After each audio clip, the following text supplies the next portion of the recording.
Taruka mu gice cyaho cya 24 umurongo uhereye ku murongo wa 13 aho dusanga abigishwa ba Yesu igihe bajyaga mu kirwa cy'Imawusi bagendaga babara inkuru za hejuru hatambutse ibyo bakoreye Yesu disi bamuganira bavuga ibyabaye kuri Yesu. Ntabwo bari bamuzi rero, ntabwo bari bafite umwuka wo guheza no kumusobanukirwa.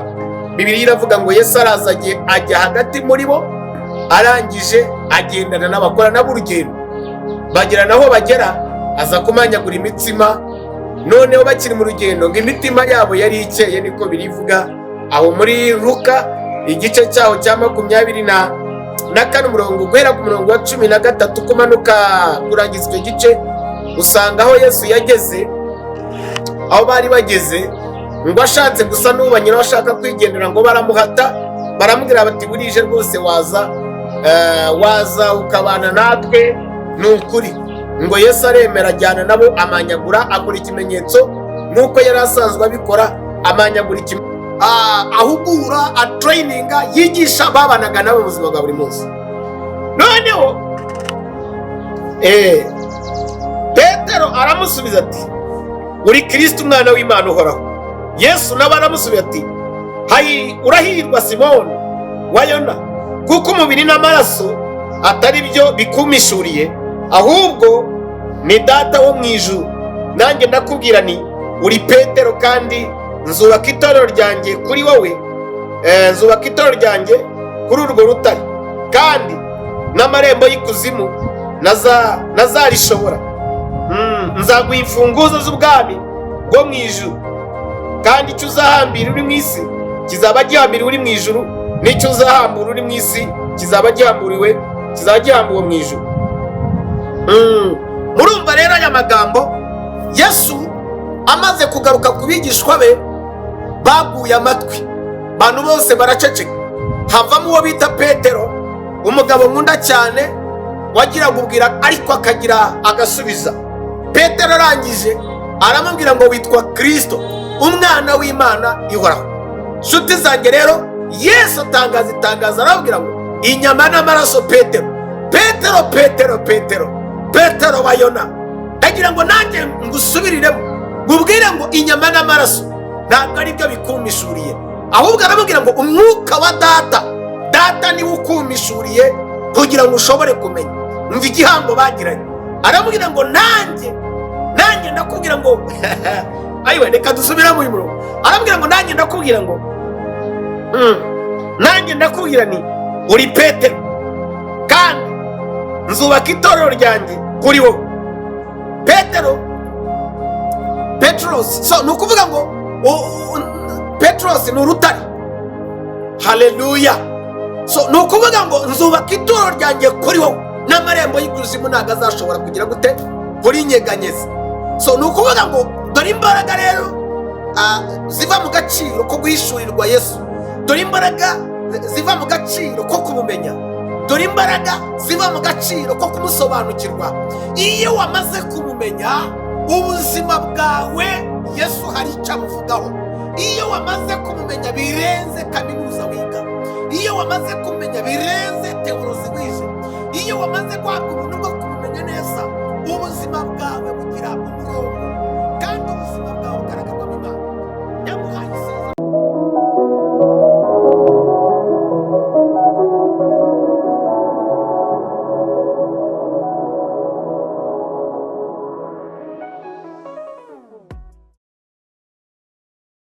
Mukije mwese bakundwa bene data, mu izina ry'umwami wacu Yesu Kristo. Shalom shalom shalom shalom. Muraho neza, mumeze neza, aho mwiriwe muratekanye, amahoro ya Kristo abane namwe. Ndagira ngo rero muri uyu mwanya ngarutse hano, muri uyu mwanya ndi umukunzi wanyu Pastor Steven, abakunzi ba channel Pastor Steven TV.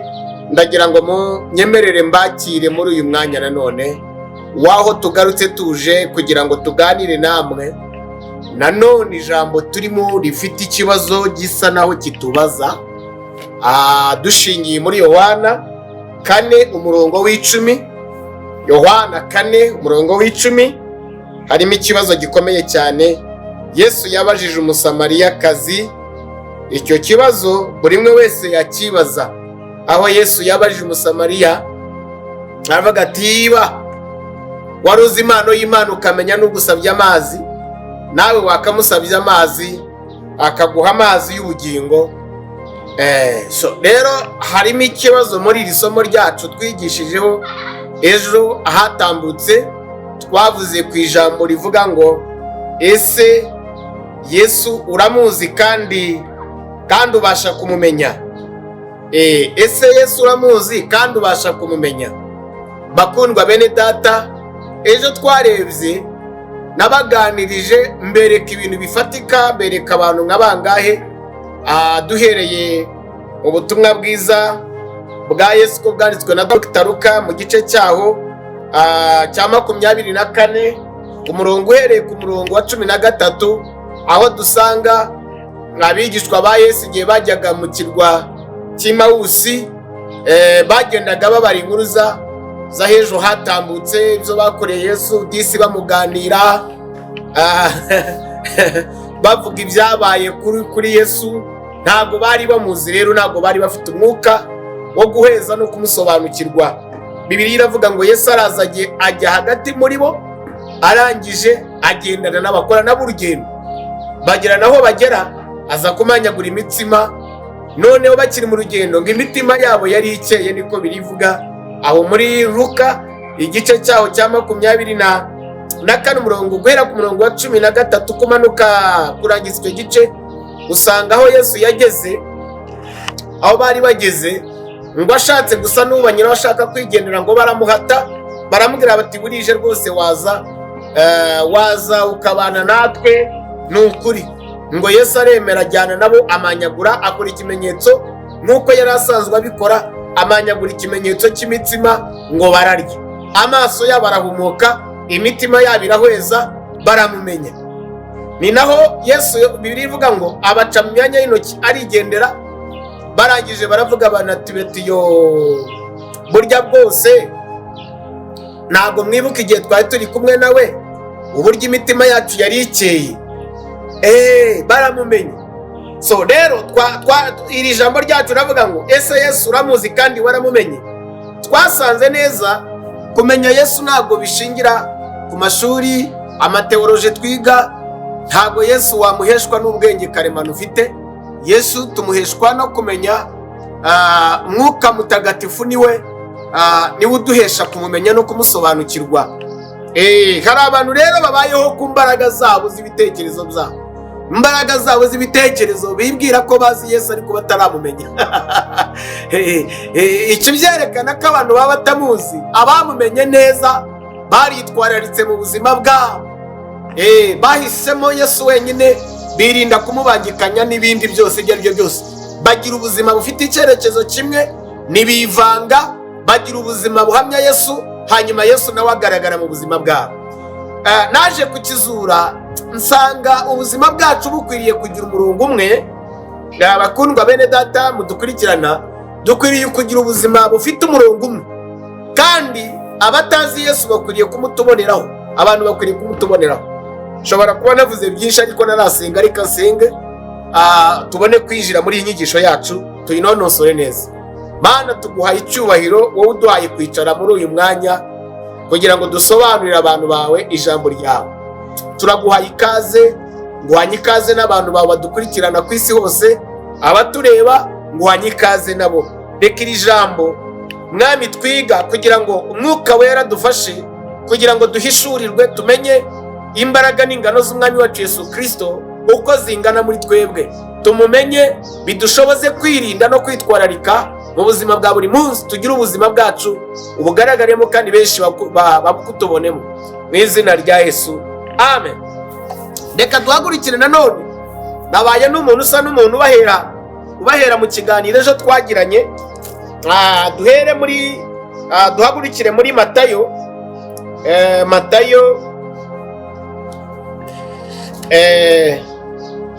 Matayo igice cya 16 Matayo igice cya 16 turebe. Turacyari muri iryo somo rivuga ngo ese Yesu uramuzi kandi waramumenye. Turebe ikibazo cy'isuzuma bumenyi Yesu yabajije abigishwa be, n'ejo nagikomojeho, ariko reka noneho sinagisobanura neza. Reka none iki gice cya 16 mu butumwa bwiza bwa Matayo. Matayo yari umwigishwa wa Yesu, yandikiraga abayuda bene wabo. Reka rero abamenyesha ko Yesu ari umwami, reka rero ari umwami wabo. Reka rero dusome ku murongo wa 10 duhere ku murongo waho wa 13 wenda dutangiriraho. Nuko haravuga ngo Yesu ajya mu gihugu cya Karisariya ya Filipo, abaza abigishwa be ati, abantu bagira ngo umwana w'umuntu ninde? Ni ikibazo nawe buri mwe wese, wowe niba utureba nawe wagira impamvu zo kubaza icyo kibazo. Yesu yageze ahantu, yabanye n'abantu, yasenganye n'abantu, yakoze ubutumwa bwiza, yabwirije ubutumwa bwiza mu isinagogi, ariko agera ahantu hibiriye ngombwa yiyumvamo gukoresha iki kizamini cy'isuzumamenyi. By the way, ni nk'uko yaza muri iki gihe akabaza bamwizeye, akazana mu yindi shusho itandukanye niyo bafite mu bitekerezo byabo, akabaza atariko mugira ngo ngewe ndinde.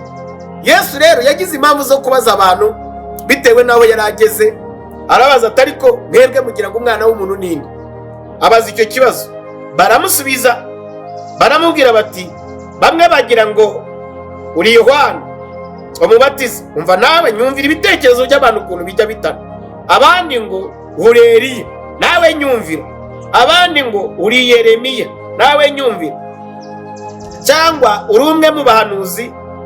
Arababaza atariko noneho abantu ubwo ni abandi igice kimwe cy'abantu bari bari aho, abantu bose, buri muntu wese avuga uko abyumva mu bitekerezo bye. Noneho ku murongo wa 15 Matayo mu gice cya 16, noneho Yesu arabaza atariko mwebweho ubwanyu mugira ngo ndinde? Noneho ahindukirira babandi ahugura, ahindukirira abigishwa be, ahindukirira babandi, noneho akura mu migani akabibasobanurira, ahindukirira babandi abigishwa be, ahugura, atraininga, yigisha babanaga nabo mu buzima bwa buri munsi. Noneho Petero aramusubiza ati, uri Kristo umwana w'Imana uhoraho. Yesu nawe aramusubiza ati, hayi urahirwa Simoni wa Yona, kuko umubiri n'amaraso atari byo bikumishuriye, ahubwo ni Data wo mu ijuru. Nanjye ndakubwira ni uri Petero, kandi nzubaka itorero ryanjye kuri wowe, nzubaka itorero ryanjye kuri urwo rutare, kandi n'amarembo y'ikuzimu nazarishobora.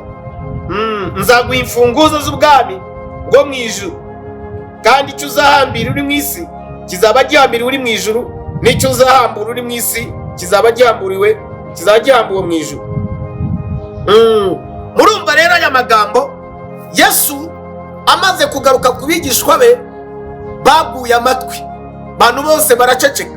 Havamo uwo bita Petero, umugabo nkunda cyane, wagira gubwira ariko akagira agasubiza. Petero arangije aramubwira ngo witwa Kristo, umwana w'Imana ihoraho.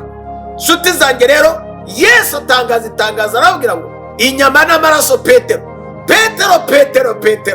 Petero wa Yona, ndagira ngo nanjye ngusubiriremo ngubwire ngo inyama n'amaraso ntabwo ari byo bikumishuriye, ahubwo aramubwira ngo umwuka wa Data niwe ukumishuriye kugira ngo ushobore kumenya.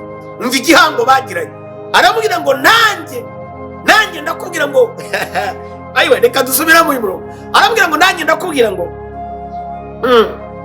ndakubwira ni uri Petero, kandi nzubaka itorero ryanjye kuri wowe. Petros, so ni ukuvuga ngo Petros ni urutare. Haleluya. So ni ukuvuga ngo nzubaka itorero ryanjye kuri wowe, n'amarembo y'ikuzimu ntabwo azashobora kugira gute kurinyeganyeza. So ni ukuvuga ngo dore imbaraga rero ziva mu gaciro ko guhishurirwa Yesu, dore imbaraga ziva mu gaciro ko kumumenya, dore imbaraga ziva mu gaciro ko kumusobanukirwa. Iyo wamaze kumumenya, ubuzima bwawe Yesu hari icyo abuvugaho. Iyo wamaze kumumenya birenze kaminuza wiga, iyo wamaze kumenya birenze teolozi wije, iyo wamaze guhabwa ubuntu bwo kumumenya neza, ubuzima bwawe bugira umurongo kandi ubuzima bwawe bugaragarwamo Imana. Yamuhaye isezerano abwira ngo nguhaye imfunguzo z'ubwami bwo mu ijuru. Yes, abo uzafungurira bazaba bafunguriwe, kandi icyo uzahambira uri kuri iyi si, yes, hanyuma kizaba gihambiriwe mu ijuru. Hanyuma ahangaha rero dore isezerano rya Petero aho ryagize ngo mu byakozwe n'intumwa, igihe abigishwa bari bamaze gucubizwa mu mbaraga z'umwuka wera, mu gitabo cy'ibyakozwe n'intumwa bamaze kubatizwa mu mbaraga z'umwuka wera, hanyuma buri muntu wese atangiye kuvuga ururimi rwawe, ngo ariko Petero ahagarara nabo 11 ababwiza mu ijwi rirenga ati, bagabo b'i Buyuda n'abatuye Yerusalemu mwese, ibi mubimenye yuko mwumviriza aya magambo yanyu. Aba nibasinze nk'uko mubwibwira, kuko uba ari umunsi wa gatatu uyu munsi, ahubwo ibi byo mureba byavuzwe n'umuhanuzi Yoweli ngo Imana iravuze iti, uko niko bizaba ku munsi w'imperuka, nzasuka umwuka wanjye ku bantu banjye bose, kandi abahungu banjye n'abakobwa banjye bazahanura, n'abasore banyu bazerekwa, n'abakambwe nabo bazarota. Noneho ku murongo wa 37 turahabona umutwe w'amagambo utubwira ngo abantu 3,000 bahindukirira Imana. Ngo aba bumvise ibyo bibacumita mu mitima, nuko babaza Petero n'izindi ntumwa bati, bagabo bene data, mbese tugire dute? Aya ni amagambo isezerano Yesu yari yarahaye Petero ryasohoye kuri uyu munsi. Yaramubwira ngo abo uzafungura uri ku isi, ijuru rizabafungurira, abo uzahambira uri ku isi, ijuru rizabahambira. Dore isezerano rya Petero ryatangiriye ahangaha. Yahise afungurira abantu ibihumbi bingahe? Ibintu 3,000 bahindukirira Umwami, abafungurira ubwami bw'Imana babwinjiramo. Abantu bose barakira, barihana, bajya mu bwami bw'Imana. Petero ntabwo iryo sezerano wararihawe muri Kristo Yesu, ntabwo ryahawe Petero wenyine, natwe yarariduhaye. Niyo mpamvu tumaze imyaka tubwiriza dukoresha ijambo ry'Imana, inzugi zikize tuzikingura mu bubasha twahawe n'umwuka wera, binyuze no mu kumenya ijambo ry'Imana n'umuhamagaro w'Imana. Niyo mpamvu ijambo rivuga ngo icyo muzahambira muri kuri iyi si n'ijuru riragihambira. Iyo wamaze kumenya imbaraga n'agaciro kawe ko muri Kristo Yesu, imbaraga zawe zigukoze n'imbaraga zawe zikurimo, umenya kuri uw'agaciro gakomeye cyane. Ndagira ngo iki ngiki kibe kiriya, kibe mu mucyo. Nta mashuri ariho, nta bwenge, nta mbaraga, nta karere, nta politiki, nta diplomasi byaguhesha kumenya umwana w'Imana. Kumumenya ni umwuka w'Imana uguhangaho, ni umwuka w'Imana uguhesha kumuhishurirwa binyuze mu ijambo rye. Mwuka w'Imana akaguhesha kumenya Yesu, warangiza ukagira ubuzima buhindutse, ukagira ubuzima buhindutse, ubuzima Yesu yishimira, ndetse yewe n'abandi bakabona kuriho Imana. Ubuzima bwawe bakaba batari ko uyu muntu ariho Imana. Ntabwo ari bwa buzima abamenye Yesu neza mu buryo bushoye imizi mu mitima yabo, bagashoya imitima yabo muri Kristo Yesu, bemeye no gutanga ubuzima bwabo baramuzira. My dear, batanze ubuzima bwabo. Dore uko Pawulo yavuze abwira Abefeso, ndiyo ndaguha ukuri k'ubutumwa bwiza. Abefeso igice cya mbere umurongo wa 16 twagiye, Imana ihabwa icyubahiro. Abefeso igice cya mbere umurongo wa 16 aravuga ngo nisengesho mbashimira Imana y'urudaca, nkabasabira uko nsenze, kugira ngo Imana y'Umwami wacu Yesu Kristo, ari nayo data wa twese w'icyubahiro, abaho umwuka w'ubwenge wo guhishurirwa ibituma muyimenya, ngo amaso y'imitima yanyu abone uko ahweza, mumenye n'ibyo mwiringizwa n'ibyo niyabahamagaye. Mumenye ibyo mwiringizwa niyabahamagaye. Mumenye n'ubutunzi bw'ubwiza bw'ibyo izaraga abe. Mumenye n'ubwinshi bw'imbaraga zayo. Rero urumva nga Petero noza intumwa Paulo arabwira itorero ry'Abefeso aravuga ngo dore uko mbasengera uko bwije n'uko bukeye, ndabasabira kugira ngo muhabwe ihishurirwa, muhabwe umwuka wo kumumenya. Mumenye imbaraga zamuzuye, mumenye imbaraga ziwe. Murabyumva neza? Ndabasabira uko nsenze kugira ngo Imana y'Umwami wacu Yesu Kristo ari nawe Data wa twese w'icyubahiro ibaho umwuka w'ubwenge wo guhishurirwa, tuyimenye, ngo amaso yacu y'imitima yanyu ibone uko ihweza. Mumenye n'ibyo mwiringizwa niyabahamagaye. Mumenye n'ibyo mwiringizwa yabahamagaye. Rero imitima yanyu ihweze, amaso yanyu yo mu bitekerezo ahweze. Mumenye ibyo mwiringizwa, mumenye ibyo. Iyo duhagaze ku rufatiro rwo kumenya ibyo twiringizwa, ntabwo duterwa ubwoba n'imirindi y'ibikeri biborogera mu mazi. Iyo tumenye ibyo twiringizwa, ntiduterwa n'ubwoba n'abatumaza impamvu z'ibyiringiro byacu. Iyo twayimenye, imitima yacu igahweza, ubwenge bwacu bukayimenya, ntabwo duterwa ubwoba n'abatubuza guhamya Umwami Yesu. Ahubwo iyo batubujije guhamya Yesu, basa naho bacanye umwami w'ikibiriti mu bwatsi bwumye. Icyo gihe ubyutse, isezerano ry'ububyutse rirasohora, intumwa ziratatana, noneho abantu bakarushaho gukorera Imana muri icyo gihe cy'akaga, muri icyo gihe cyo kunyeganyezwa. Nibwo ububyutse buza. Mu gihe cyo kunyeganyezwa, cyo kubuzwa uburenganzira, ntabwo intumwa z'Imana aribwo ziryamisha amatwi.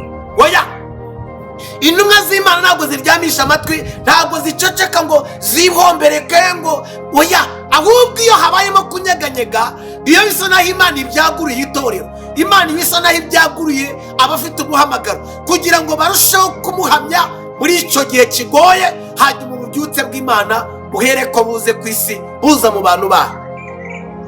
Yes. None uyu munsi wa none ndasoza nsa n'umuntu ugiye kukubaza ikibazo.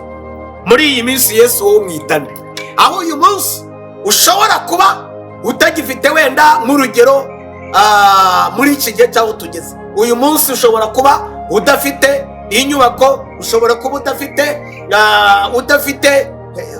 uyu munsi urabyifata muti? Uracyafite umwuka wo gukunda Imana? Uracyafite umwuka wo gusenga? Uracyafite umwuka wo gukizwa? Uracyafite umwuka wo guhishurirwa no gukunda ijambo ry'Imana? Cyangwa uracyari wifatanyije n'abandi umwuka warakayutse, watangiriye mu by'umwuka wasoreje mu by'umubiri? Yes, Paulo yacasha Abagalatiya aravuga ati mw'Abagalatiya mw'abapfapfa, kubera iki mwatangiriye mu by'umwuka none mukamusoreje mu by'umubiri? Muvandimwe, mukuru wanjye cyangwa murumuna wanjye, twese dusangiye kwera kubonerwa muri Kristo Yesu. Uyu munsi Yesu wowe muri ibi bihe byawe, Yesu uramwitane. Haleluya! Yesu uramwitane. Yes, iki ni ikibazo. Ntabwo Yesu azaza biresha n'ubwenge wigiye muri kaminuza z'i Butare, cyangwa se ntabwo Yesu azaza biresha n'ubwenge wavanye muri za kaminuza z'Imburabuturo. Ubwo ndavugira abari iwacu hano, abari mu bihugu bindi, ubwo namwe mubyumvireho. Ntabwo Yesu ushobora kumumenya bishingiye ku mbaraga z'ibitekerezo byawe. Kandi impamvu iki ngiki mugisuzume neza, impamvu itorero rya none cyangwa abantu ba none dufite ubuzima bufite akavuyo, birashingira ku mbaraga z'ibitekerezo by'abantu bafite kwemera gusa, ariko ntabwo barahumekerwa mu mutima, ntabwo bahwejeje, ntabwo bigize bamenya Yesu. Baramutse bamenya agaciro, bakamenya imbaraga ze, byabatwara mu mbaraga zo gukizwa neza, byabatwara mu mbaraga zo kwihera agaciro, byabatwara mu mbaraga zo kugira urukundo rwo gukunda bene se, hanyuma ubuzima bwanyu bukabugira icyo bubwira abandi bari hano hanze. Abatazi Yesu bagahindukira bakizera bitewe n'imyitwarire yawe n'ubuhamya bwawe.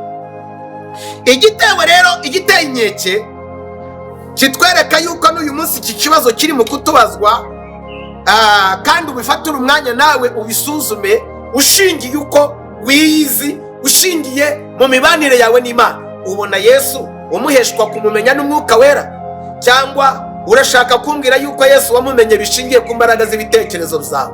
Gira umwanya wo kubitekereza, unsubize muri comment. Yesu iyo wamumenye bishingiye mu kumwemera, bishingiye uko mu mbaraga z'ibitekerezo byawe, icyaza cyose kizamugukuraho, icyaza cyose cyamugukuraho. Niyo mpamvu rero muri aka kanya ndagira ngo nkubwire ngo iyo wamaze kumenya buryo bw'imitsi, wemera no kuba watanga ubuzima bwawe ukamujira, kuko wamumenye neza. Ubutunzi bwo kumumenya usanga bukurutira ubundi bwose buri hano kuri isi. Niko Pawulo yatubwiye ngo kubw'uwo nemeye guhomba byose, nasanze ari ubutunzi butagereranywa. Abagabo bemeye gutanga ubutunzi, batanga igihe cyabo, baremera iyi si barayihanika ubuzima bwabo bupfira Yesu.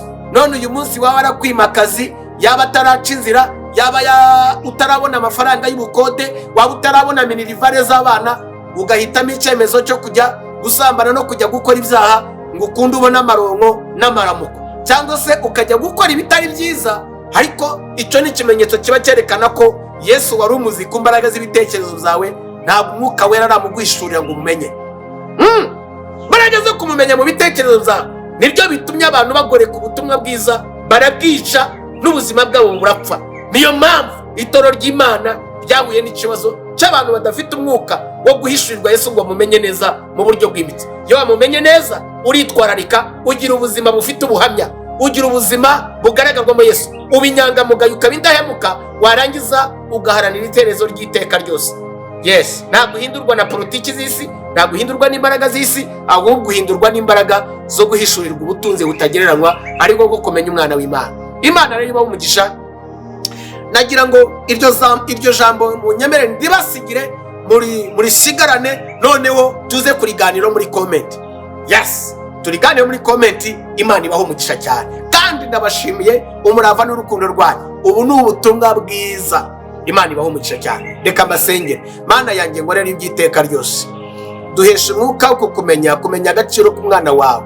Nsengera abari kuri icano bose, nsengera abadamu bakomeye bayiriho, nsengera abashumba bayiriho, nsengera abavugabutumwa bayiriho, nsengera abacuruzi bayiriho, nsengeye abantu mu ngeri zose bayiriho, nsengeye n'igihugu cyanjye n'inzego zose.